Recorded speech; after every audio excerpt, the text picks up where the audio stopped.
একজন কাউন্সিলরের ক্যাডার মোহাম্মদপুরে একটা ছেলে আছে বাইকার, খুব জনপ্রিয়, তার প্রায় ধরেন 24 লক্ষ ফলোয়ার আছে। মোহাম্মদপুরে একজন কাউন্সিলরের বলতে পারেন সে অ্যাক্টিভিস্ট, পান্ডা টিমের সদস্য, কিন্তু তাকে 24 লক্ষ যুবক ফলো করছে। তাহলে যুব সমাজ, তরুণ সমাজ কোন দিকে যাচ্ছে? একটা ছেলেকে গ্রেপ্তার করেছে, একজন টিকটকার, পড়ালেখা নাই, কি সমস্ত অশ্লীল কর্মকাণ্ড করে বেড়ায়, তাকে নিয়ে সমস্ত পত্রপত্রিকা নিউজ হয়েছে, তিনি গ্রেপ্তার হয়েছেন। পত্রপত্রিকার রুচিটা কোথায় গেছে? এইগুলো সমাজের আদর্শ হিসেবে, সমাজের মাঝে অনুকরণ হিসেবে প্রচার করা হচ্ছে। বাংলাদেশের লিডিং পত্রিকা ডেইলি স্টার সম্পাদক বলেছিলেন যে আজিজের দুর্নীতি আমরা জানতাম, আমরা প্রকাশ করার সাহস পাই নাই, সংবাদপত্রের অসহায়ত্ব। আহা, এত বড় পত্রিকা বলছে আমাদের সরকার 3 দশক পার করছেন, মানে হচ্ছে কমফোর্টেবলি বলতেছেন তারা তারা পার করছেন।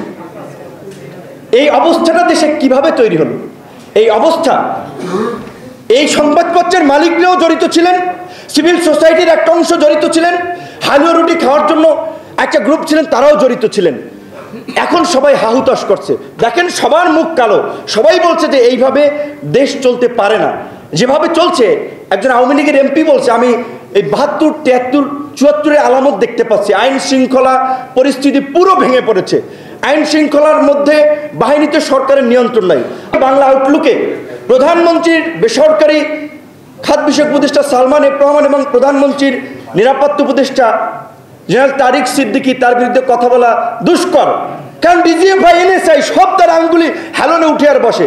কাজে আমি কথা বলে আবার বাসা থেকে যাতে এইখান থেকে বাসায় যেতে পারবো কিনা এটাও একটা সন্দেহ। তারপরেও বলছি, বাংলা আউটলুকে রিপোর্ট প্রকাশ করেছে, আপনারা পড়ে নেবেন। 11 সালে কেয়ারটেকার গভর্নমেন্ট বাতিলের ফলে যেটা তীব্র আন্দোলনের মুখে সরকারের পতন হতে পারে, সেই এক্সিটের জন্য তারা আপনার ক্যারিবিয়ান দ্বীপপুঞ্জের একটি রাষ্ট্রের নাগরিকত্বের জন্য আপনার আবেদন করেছিল, এবং তারা কিভাবে লন্ডন সহ বিভিন্ন জায়গায় তার ছেলে মেয়ে বউয়ের নামে প্রপার্টি, এত করাপশন।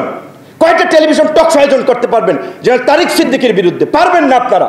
সেনাপ্রধান আজিজের বিরুদ্ধে এখন কথা বলছেন, বেনজিরের বিরুদ্ধে কথা বলছেন। বেনজির 22 সালে রিটায়ার্ডের পরে, আমরা একই ডিপার্টমেন্টের ছাত্র, যদিও তিনি সিনিয়র, আমি খুব কিছু লেখা লিখেছিলাম, কয়জন কথা বলেছেন তার এত অপকর্ম জেনেও। আজিজ সাহেব মরা গরু ধরে টানছেন, মরা সাপ ধরে পিটাচ্ছেন।